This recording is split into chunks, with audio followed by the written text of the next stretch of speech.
마카오 카지노의 대부, 마카오의 밤을 지배하는 남자 등 화려한 수식어가 붙어다니는 스탠리호. 2018년 그의 재산은 한화 약 7조 9,600억 원에 달했고 한때 마카오 정부 재정의 3분의 2 이상이 그의 카지노에서 나왔다.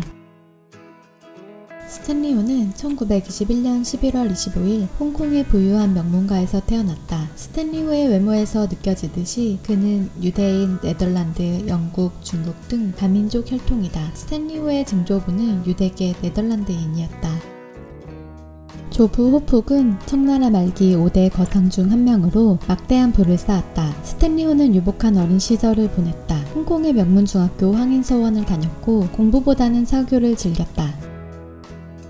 하지만 아버지가 주식 투자로 거액을 날리는 바람에 바닥에 나앉게 되었다. 스탠리호의 아버지는 베트남으로 도망쳤고 절망한 두 형은 자살했다. 호는 어려운 상황 속에서 친척에게 도움을 청했지만 운전박대를 당했다. 차비가 없어서 버스에서 강제 하차를 당하는 등 가난한 청소년기를 보내면서 일찍 세상 물정을 깨달았다. 스탠리호는 공부야말로 가난에서 벗어나 신분 상승을 하는 유일한 길이라는 것을 깨닫고 홍콩 최고의 명문대 홍콩대학교에 진학했다.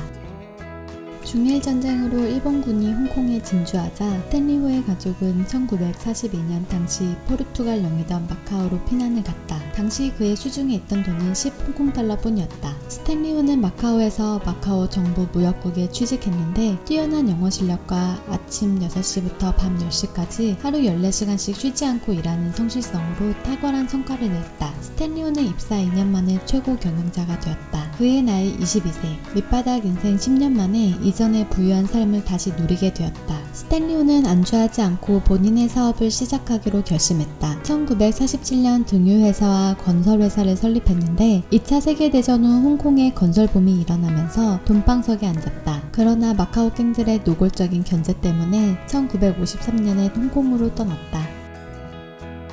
1961년 스탠리호의 일생일대의 행운이 찾아왔다. 마카오 카지노 산업의 독점권은 40년마다 재입찰된다. 1961년은 타이킹사의 후타겸 대표가 갖고 있던 카지노 독점권의 기한이 만료되는 해였다. 스탠리호는 홍콩의 거부 헬리포, 마카오 도박사 이폰 등과 컨소시엄을 구성해 카지노 독점 사업권 입찰 경쟁에 뛰어들었다. 스탠리호는 고액의 입찰액과 함께 마카오의 관광산업 지원, 기간산업 투자, 홍콩 마카오 간 고속페리 도입 등 다양한 사업을 제안했다. 포르투갈 국적을 갖고 있던 스탠리호의 유창한 영어, 포르투갈어 실력에 당시 마카오를 지배하던 포르투갈 고위층의 호감을 샀고 2001년까지 마카오에서 카지노 사업을 독점할 수 있는 면허를 취득했다. 스탠리호의 카지노 왕국의 서막이 열렸다. 스탠리호는 카지노 산업을 대대적으로 탈바꿈시켰다. 과거에 어두컴컴하고 동굴 같았던 카지노들을 유럽식으로 호화롭고 화려하게 바꿨다. 1962년 마카오 최초의 카지노 호텔인 리스보아 카지노 호텔을 개장했다. 또한 게임 종류도 룰렛, 블랙잭 등등 다양해졌다. VIP 전용 임대룸 서비스인 전기방을 도입했다. 1970년대 대만, 홍콩, 싱가포르의 호황을 얻고 수많은 관광객이 스탠리호의 카지노로 몰려들었다. 홍콩과 마카오를 잇는 고속페리는 그들을 스탠리호의 왕국으로 데려갔다. 당시 관광객들의 지출 중 50%가 스탠리호에게 들어갔다는 말이 있다. 1998년 마카오 정부 재정의 3분의 2 이상이 그의 카지노에서 나왔다. 카지노뿐만 아니라 마카오타워, 순탁홀딩스, 마카오 저키클럽, 에어마카오, 그랜드 리스보아 카지노 호텔, 마카오 국제공항 등등 마카오의 거의 모든 산업에 스탠리호의 손길이 닿지 않은 데가 없을 정도다.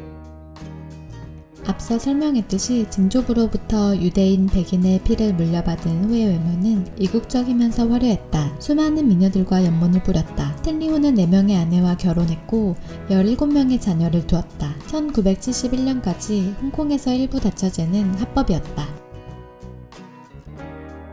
스탠리호의 첫 번째 부인은 포르투갈 출신 법조인 가문의 여완나로 당대 마카오 최고의 미녀였다. 그러나 2004년 포르투갈에서 교통사고로 인한 후유증으로 사망했다. 그녀와의 사이에서 1남 3녀를 낳았다.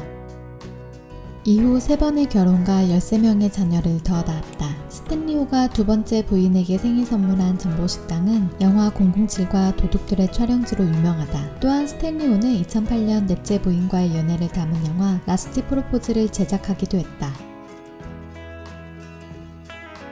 1999년 마카오 반환과 2001년 카지노 독점 계약 종료로 스탠리호의 사업에 위기가 찾아왔다. 스탠리호는 카지노 사업 독점권을 유지하려 했으나 중국 공산당은 이를 반대했다. 중국 정부는 카지노 사업에 외국 자본 투자를 허용해 경쟁을 부추겼다. 해외 자본의 유입으로 스탠리호의 영향력은 다소 줄어들었으나 중국의 경제 호황으로 그의 사업은 여전히 번창했다. 2019년 기준 마카오 내 41개의 카지노 중 23개가 스탠리호의 소유였다. 하지만 2009년 스탠리호가 뇌졸중으로 쓰러지자 재산과 경영권을 놓고 가족 간 분쟁이 시작됐다. 2011년 스탠리호가 직접 재산을 나눠줬지만 분쟁은 멈추지 않았다. 설상가상으로 2012년 시진핑 주석이 부패와의 전쟁을 선포하며 카지노 사업에 찬바람이 불기 시작했다. 2015년에는 매출이 전년 대비 63%가 줄었고 리스보아 호텔 전무인 조카 앨런호가 매춘 사업 혐의로 체포됐다. 스탠리호의 입지는 더욱 좁아졌다. 2018년 6월 12일 주주총회에서 스탠리호는 공식적으로 은퇴하며 카지노 사업을 장남에게 물려주었다. 스탠리호는 2020년 5월 26일 98세를 일기로 사망했다.